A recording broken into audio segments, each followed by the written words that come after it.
Alright, we're gonna try to do this in one take.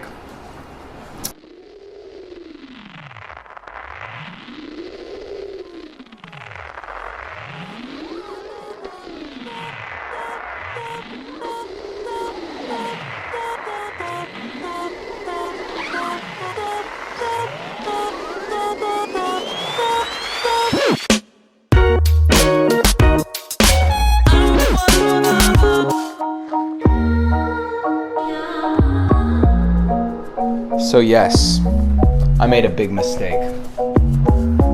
Remember this moment from yesterday? A little bit of chapstick GoPro, that's what I'll take to film this. I'm not gonna bring this beefy camera.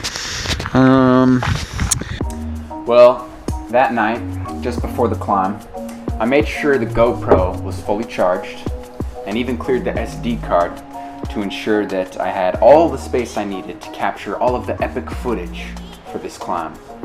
But even though I thought the camera was rolling and the red light was blinking and the seconds were counting on the screen, the footage wasn't actually being saved on the card. You guys, got down off of Shasta today, went to a cafe, plugged in my GoPro SD card, empty. There's nothing on it. All footage from Mount Shasta, and it was epic. It was gonna be my most favorite video yet. There was some epic stuff. Some sweet skiing, some ice axe action. Hold please. Once I found out, I had to cope with some black walnut ice cream. It tastes so good, but it doesn't taste as good as that footage would have tasted to your eyes. So, I'm sorry. I guess I will just kind of recreate quickly my trip up Mount Shasta. Ready? Go. Yeah. So I opted to do this climb in one day, and I was told by a guy named Wells, who was a fellow neighbor in the campsite I was at, that it would be best if I started my ascent by 1 to 2 in the morning in order to get off the peak before the notorious afternoon thunderstorms. 3 hours of sleep later, my 1 o'clock alarm rings, and I begin the ascent at 1:26. Looking up, I can see the stars. So far, the weather gods are in my favor.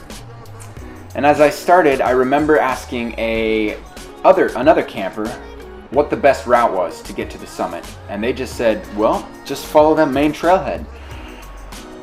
Simple enough, except just a quarter mile up this 6-mile trail, I approached a distinct fork in the path, left or right.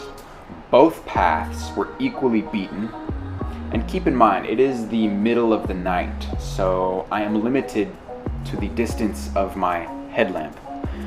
So this is when concern set in.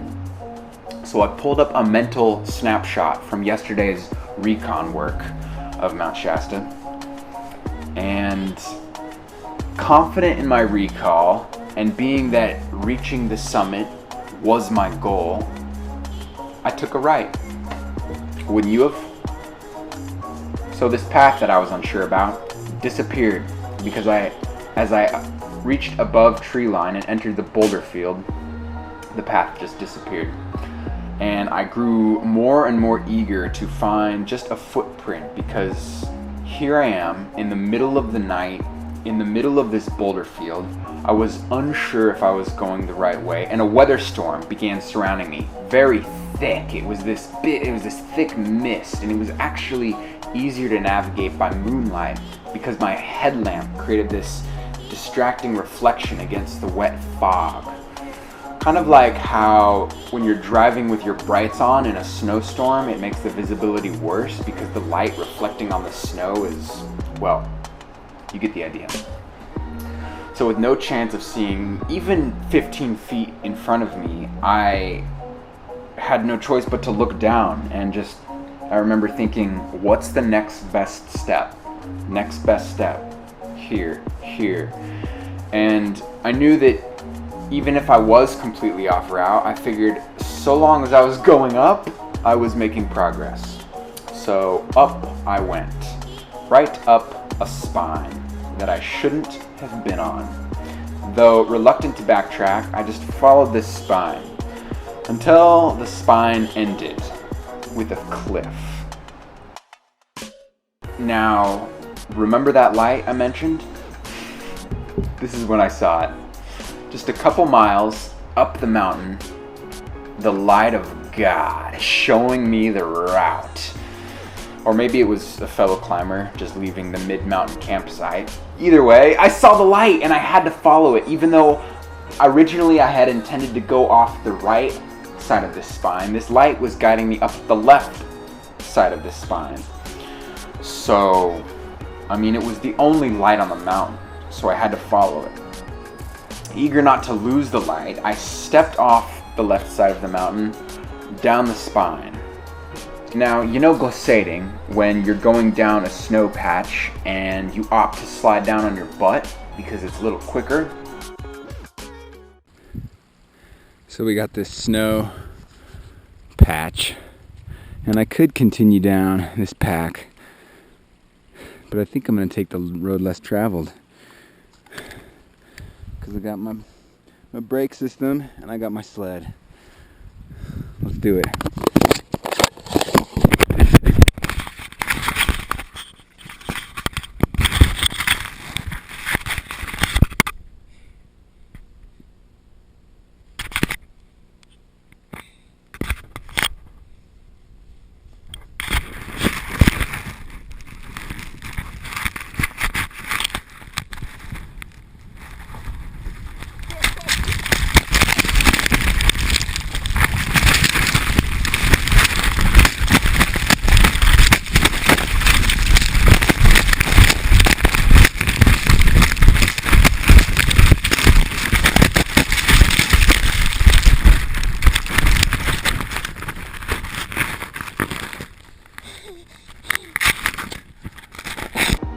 Well, that's what I unknowingly stepped into by following this light on the left side of that spine.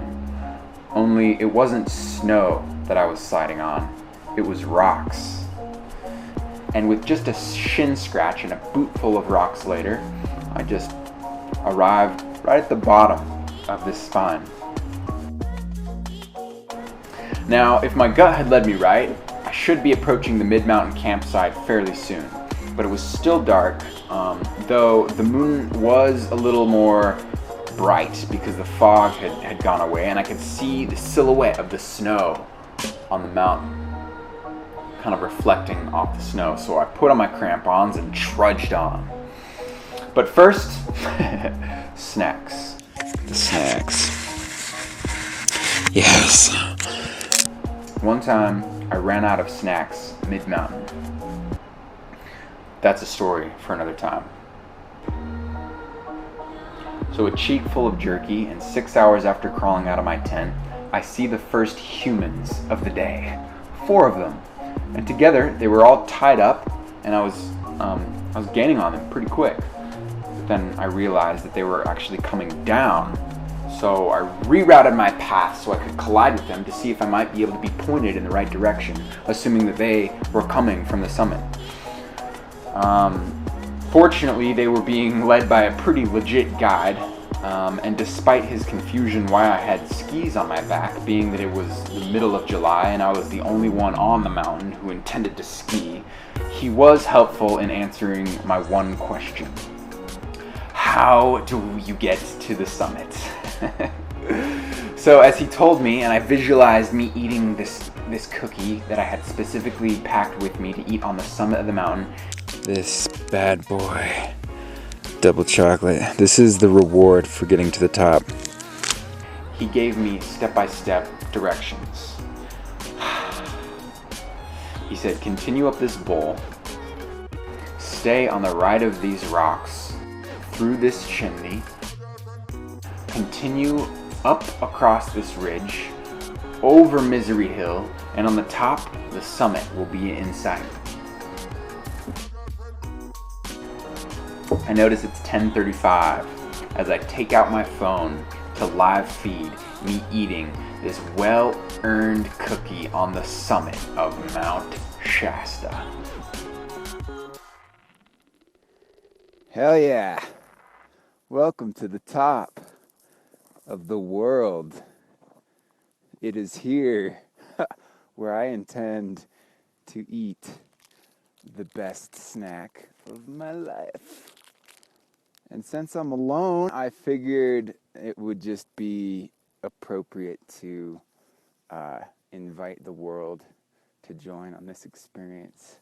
I'll give you a unshaky pano real quick, but snack awaits.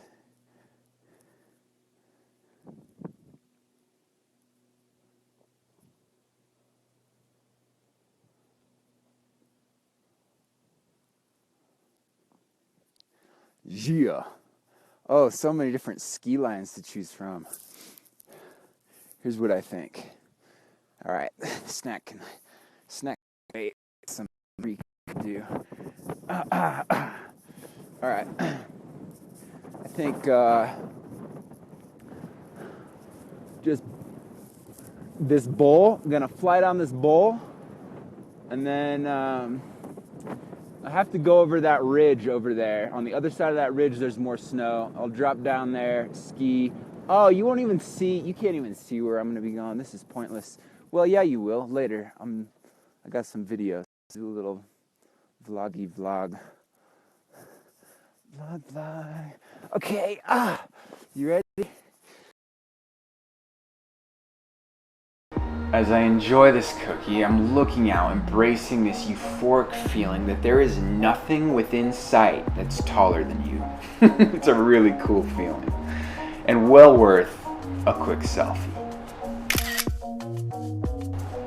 Okay, maybe two. And now, it is time to take advantage of the next 3,000 downward descent feet of snow. After being on the road for 3 weeks, I finally get to take advantage of these skis that I've been lugging around in my car. Though I quickly found out why I was the only person with skis on that mountain. It was very icy, very bumpy. So, snacks to the rescue. I kicked back, ate some snacks, and I let the sun just kind of melt the snow a little bit. And after a couple hours, I had some of the most epic turns of my life. So the snow conveniently ended where the mid-mountain campsite was, and that's where I ran into Wells again, my camp neighbor, who just arrived to set up camp for him and his 40-person crew of church camp climbers. And once again, he points me the way. This time, I had light on my side, and I was able to navigate to the trail that I should have taken when I was coming up. The trail that was on the opposite side of the valley and steers clear of spiny cliffs. So this morning, whatever trail I ended up taking led me up this ridge up to this point and ended up getting kind of stuck at a cliff, and then had to scramble down over the mountain, eventually end up to this hill, which is where the camp spots are at. Little did I know, this is the trail on the other side of the valley, and it's pre-established. There's even like stair steps. It's legit. So yeah, do your homework. That happened to us on the Grand too. Ben and I, coming down the boulder field, we didn't realize that there was a path going like right through the boulders. We were just mobbing on top of the boulders. The nearly paved trail I could have been on, and I should have been on, if I would have turned left 13 hours ago. And this is where I went wrong. This morning, I went right. I should have gone left, the exact opposite direction. Lesson learned, to do a little bit more than 30 minutes of research on the climb the day before. But hey, despite the mix-up, and despite losing juicy footage, I'll forever taste the residue from that cookie.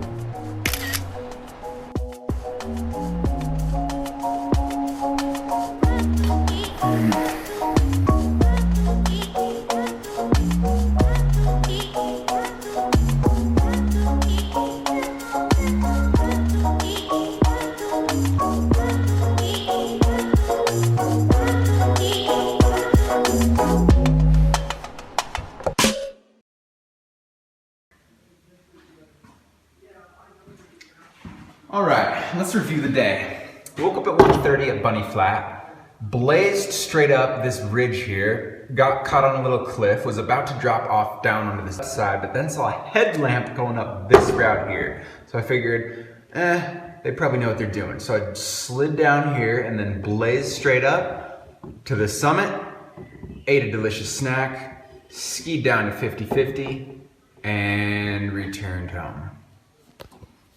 Mission accomplished. And now, to cement my coping of losing the footage, my final act of a double IPA in Super Mario World.